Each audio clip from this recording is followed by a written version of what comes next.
Oi, aqui é o Rauan Salgado, estudante de psicologia, e você está ouvindo mais um episódio da nossa série de revisões para facilitar seus estudos. Aqui a gente aprende de forma leve, direta e com exemplos práticos, como se fosse uma conversa entre colegas antes da prova. É só dar o play e deixar que eu te guie pelos principais conceitos da disciplina.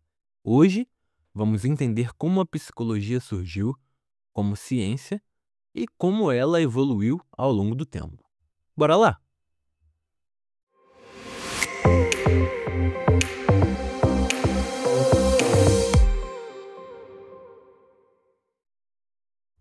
A psicologia, como a gente conhece hoje, não surgiu do nada. Na verdade, ela tem raízes profundas na filosofia. Lá na Grécia Antiga, filósofos como Platão e Aristóteles já discutiam questões sobre a mente, o comportamento e o que faz o ser humano ser quem é. Mas foi só no século XIX, na Europa, que a psicologia se firmou como uma disciplina científica. Isso quer dizer que ela passou a seguir métodos rigorosos, baseados em observação e experimentação, assim como qualquer outra ciência. Com o tempo, várias formas de entender o funcionamento da mente foram surgindo. Essas diferentes formas de pensar ficaram conhecidas como escolas de pensamento. É como se fossem modas teóricas. Uma escola dominava por um tempo, depois vinha outra e tomava o lugar. Um dos debates mais antigos é aquele entre natureza e cultura, ou natureza versus criação. A pergunta é: nossas características são inatas ou biológicas? Ou são moldadas pelo ambiente, pela cultura, pela educação? Hoje, a psicologia entende que não existe um ou outro. É a interação entre os dois que molda quem a gente é. Natureza e cultura andam juntas. Outro ponto importante: o problema mente-corpo. Antigamente acreditava-se que a mente morava no coração. Literalmente. Os egípcios, por exemplo, descartavam o cérebro e preservavam o coração dos mortos. Mas os romanos começaram a perceber que um golpe na cabeça podia afetar a fala, consciência, memória. Ou seja, o cérebro tem sim, um papel central. Mais tarde, no século XVII, surge o filósofo René Descartes, com a ideia do dualismo. Aquela famosa frase, penso, logo existo. Ele dizia que mente e corpo são separados, mas se influenciam. Essa visão durou bastante tempo e ainda influencia muita gente. Agora, falando de ciência de fato, em 1879, William Wundt criou o primeiro laboratório de psicologia em Leipzig, na Alemanha. Foi aí que começou a psicologia experimental, com métodos como o tempo de reação e a introspecção, um jeito de examinar os próprios pensamentos. Mas a introspecção tinha um problema: ela era muito subjetiva. Cada pessoa sente e percebe as coisas de formas diferentes. Então ficava difícil de comparar os resultados. Dessa linha surgiu o estruturalismo com Edward Pincher. Ele acreditava que a mente poderia ser dividida em partes básicas, tipo os elementos da tabela periódica. A ideia era estudar cada pedacinho da experiência consciente. Intensidade, duração, clareza. Só que essa visão foi criticada por ser muito engessada.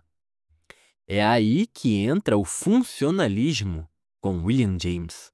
Ele dizia que a mente não é feita de partes, mas sim de um fluxo constante, o famoso fluxo de consciência.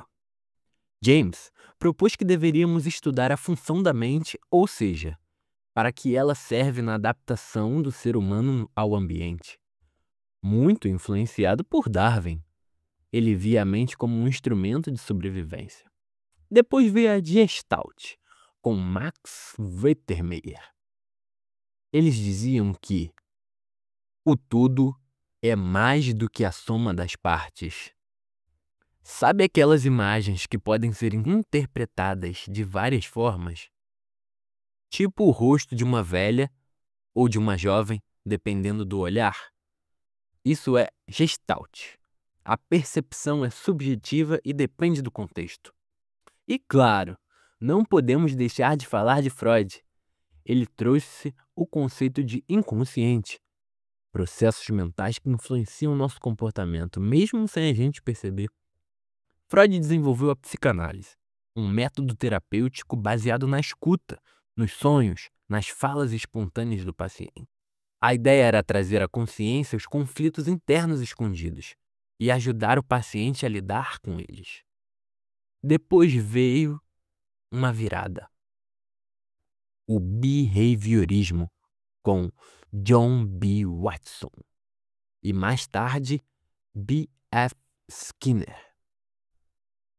Eles disseram: chega de estudar o que não dá para ver. O foco passou a ser comportamento observável. Nada de mente, nada de inconsciente, só estímulo e resposta. A psicologia virou quase um laboratório de ratinhos. Mas isso também teve limites. Aí surge a abordagem cognitiva, que trouxe a mente de volta ao jogo. Nos anos 1950 e 60, os psicólogos começaram a estudar pensamento, memória, linguagem e tomada de decisão. Tudo o que acontece dentro da cabeça, mas com base científica. Inspirados pelo avanço dos computadores, eles viam a mente como um software que processa informações. Com o tempo, isso se tornou a neurociência e nasceu a neurociência cognitiva, o estudo dos mecanismos cerebrais por trás de um pensamento. Um campo super importante até hoje. Outro ramo essencial é a psicologia social.